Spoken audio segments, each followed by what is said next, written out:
Muy buenos días, estimados alumnos de segundo medio, alumnos y alumnas, por supuesto. Espero que se encuentren muy bien. Partimos esta semana de trabajo con una clase siguiendo la línea que venimos de nuestra unidad, que corresponde a la narrativa. Y en el caso de la última clase vimos tiempo narrativo y hoy veremos el ambiente narrativo, o los espacios narrativos también llamados, los cuales son tres: físico, psicológico y social. El objetivo para hoy, lo que hoy aprenderás es a identificar los diferentes tipos de ambientes en textos narrativos. Ahora vamos a recordar lo visto en la clase anterior. Ya les anticipaba hace un momento de lo que hablamos en esta clase. Fue el tiempo en la narración uno de los aspectos más interesantes y lleno de recursos cinematográficos. Por lo tanto, es uno de los aspectos que más llaman la atención de la literatura, principalmente la literatura contemporánea. Recordemos que vimos estos dos aspectos. El primero de ellos, la disposición del relato. Hicimos una división, una diferencia entre lo que era el tiempo de la historia y el tiempo del relato, que no siempre coincidían. Hablábamos del tiempo de la historia, que es básicamente la consecución de manera causal desde el principio hacia el final de lo que estamos narrando. Y el relato era la forma en cómo se ordenaba esa historia. ¿Y qué podía ser de distintas maneras? La primera de ellas era el relato ad ovo, que eso significa desde el huevo, es decir, desde el inicio. Aquí la historia se presenta desde el principio hacia el fin, de la misma manera que la historia cronológica que se está narrando. Luego teníamos una narración in media res, que es cuando el relato propiamente tal que estamos leyendo o que estamos viendo en una película comienza una vez que ya están ocurriendo los hechos, una vez que ya se ha presentado el nudo de la historia. Y luego vuelve atrás y luego vuelve a avanzar hacia adelante y así se termina el relato. Y por último teníamos la disposición in extrema res, es decir, hacia el extremo, hacia el final. Son el tipo de relatos que parten por el final y luego vuelven atrás para explicar cómo se llegó a ese final. Y junto con esto habíamos visto las anacronías temporales, que eran básicamente esos saltos en el tiempo, recuerdos, premoniciones, anticipaciones. Teníamos de dos tipos estas anacronías. Las primeras eran las analepsis, que son los saltos hacia el pasado, donde encontrábamos dos: los flashbacks, que eran aquellos saltos temporales, esos recuerdos cortísimos, breves, y que eran de forma violenta. Iban, van el recuerdo y vuelven al tiempo en el que se está narrando. Suelen ser detonados por algún hecho o alguna circunstancia, algún objeto. Por ejemplo, si alguien llega a una casa y ve un reloj, y ese reloj mural le despierta de alguna manera un recuerdo, ese tipo de cosas. Eh, Tenemos también el raconto, que es lo mismo, pero de una manera más extensa. No es rápido, no es violento, sino que puede durar incluso capítulos de una novela. Y luego teníamos las prolepsis, que es lo mismo, pero hacia el futuro. Un adelanto, una,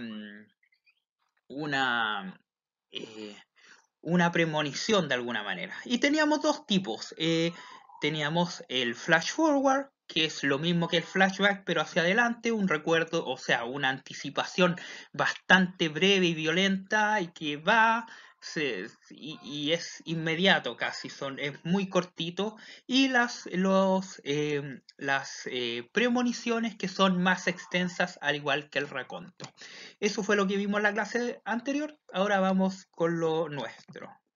Hoy vamos a ver el ambiente, como les decía. Por supuesto, toda narración tiene que ocurrir en un determinado espacio, no ocurre en el vacío, en el infinito, sino que en un espacio determinado. Es el lugar físico o condiciones, y ojo con esto, remárquenlo porque es importante para entender que hay más allá del espacio físico, hay espacios psicológicos, y socioculturales. No es solamente el lugar físico, sino que condiciones donde ocurren los hechos narrados. El ambiente físico básicamente es un lugar concreto, el lugar donde ocurren una casa, un bosque, una mansión, una estación de trenes, un terreno baldío, al costado de un supermercado, lo que sea. Aquí por eso les comparto esta imagen, es un lugar físico donde puede ocurrir un relato, de hecho salen los molinos haciendo referencia al lugar donde podría haber ocurrido el Quijote de la Mancha, por ejemplo. Es un lugar concreto, físico, un lugar como que lo podemos ver y que generalmente aparece descrito. Veamos este ejemplo, dice. Lo que estaba delante de mí era un recibidor alumbrado por la única y débil bombilla que quedaba sujeta a uno de los brazos de la lámpara, magnífica y sucia de telarañas, que colgaba del techo. Un fondo oscuro de muebles colocados unos sobre otros como en las mudanzas. Aquí está describiendo un espacio, habla cómo era, que estaba alumbrado por una única y débil bombilla. El recibidor es un espacio de la casa. Que quedaba sujeta a una de los brazos de la lámpara, sucia de telarañas, dice, que colgaba del techo, aspectos, descripción de un espacio, un fondo oscuro de muebles colocados unos sobre otros, ¿verdad? Eso es un espacio totalmente físico. Junto con eso también podemos encontrar los espacios o ambientes psicológicos, que son más bien un marco abstracto. Hay que entender la diferencia entre el concepto de algo tangible y algo abstracto. Algo concreto es algo que podemos ver, tocar, por ejemplo, una casa. Si estamos en un bosque podemos tocar y ver los árboles. En cambio, algo abstracto es algo que no podemos tocar y no podemos ver. Tiene que ver más bien con algo psicológico, con sentimientos, con sensaciones producidas en un ambiente, las sensaciones que rodean este ambiente, a eso se refiere. Aquí, por ejemplo, hagamos este ejercicio. Miren, les presento esta imagen que aparece aquí, aparece un niño, ¿verdad? Un pajarito.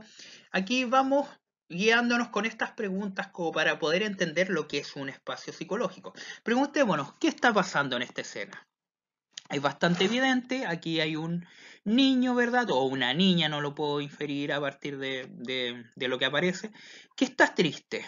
Aparece también un pajarito que también en su fisonomía, en su cara, muestra signos de estar bastante triste. Acá el niño está llorando, ¿verdad? Y hay una lluvia bastante pronunciada, bastante fuerte a su alrededor. ¿Qué características tiene el lugar donde están los personajes? Es sombrío, oscuro, lluvioso, hay mucha lluvia, no se ve con claridad lo que hay atrás, sino que es una atmósfera bastante densa lo que se ve. ¿Cómo crees que se sienten los personajes de la ilustración? Esto es bastante evidente por sus expresiones, ¿verdad? Están ambos con una cara de tristeza y dolor, de llanto, ¿verdad? Y tiene alguna relación el lugar físico que presenta la imagen con las emociones del personaje principal. Efectivamente, él aparece ahí llorando, es evidente que está llorando por su boca, sus ojos, y hay una lluvia torrencial y un paisaje muy oscuro. Entonces hay una directa relación entre cómo se muestra el ambiente con lo que siente el personaje.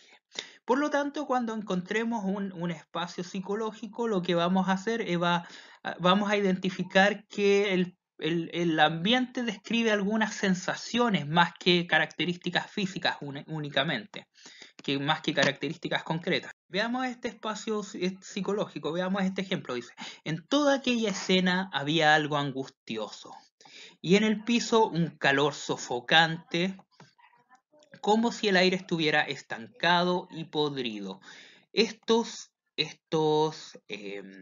adjetivos nos ayudan bastante para poder clarificar a qué nos referimos. Dice que toda la escena había algo angustioso, el lugar era angustioso, sofocante de calor, como si el aire estuviera estancado y podrido. Hay una sensación de malestar, hay sensaciones aquí en este ambiente, más que descripción física, hay una descripción de lo que hace sentir, de lo que se percibe a partir de este espacio. A eso nos referimos con em, con espacio psicológico, porque todos estos adjetivos tienen una característica más bien abstracta, ¿no? No es que sean amarillos, verdes, grandes, chicos, sino que son sofocantes, estancados, podridos, y todo eso en su mayoría, cuando hablamos de sofocante, angustioso, estancado, todo eso es difícil verlo de alguna manera, pero sí lo percibimos. Y por último tenemos el espacio sociocultural, que son aspectos sociales que condicionan la historia. Toda historia, principalmente en el realismo, ¿verdad?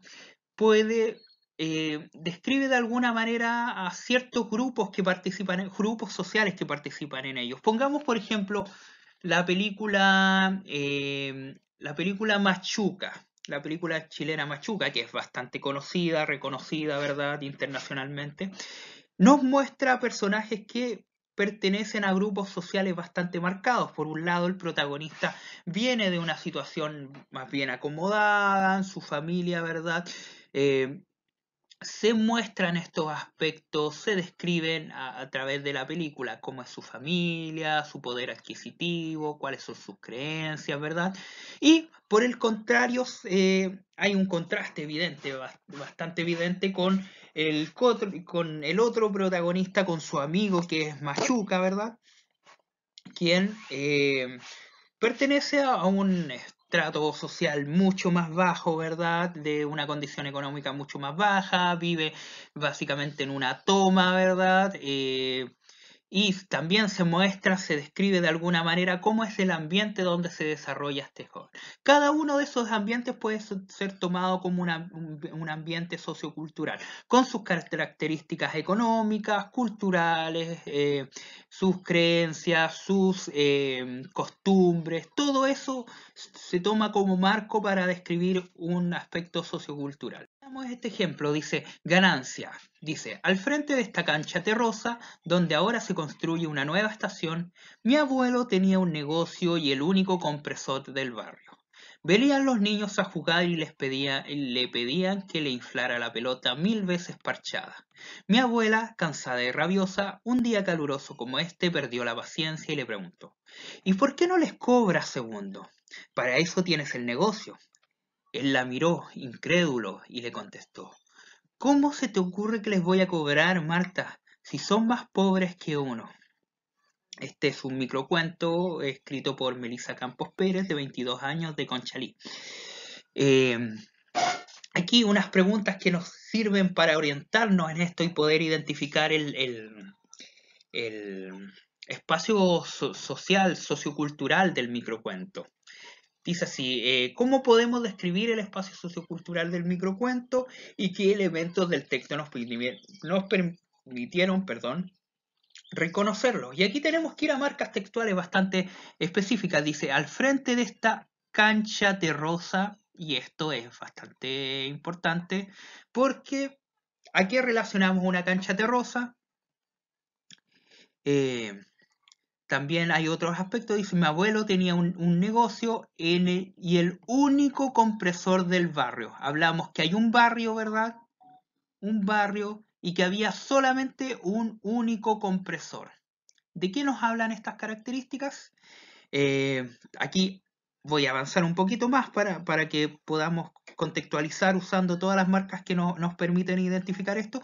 Venían los niños a jugar y les pedían que les inflara la pelota 1000 veces parchada. Aquí también hay harta información que podemos sacar a partir de esto. Podemos sacar conclusiones, deducir, inferir a partir de esta información. Mi abuela, cansada y rabiosa, un día caluroso como este, perdió la paciencia y le preguntó, ¿por qué no le cobras? Y aquí al final dice, si son más pobres que uno.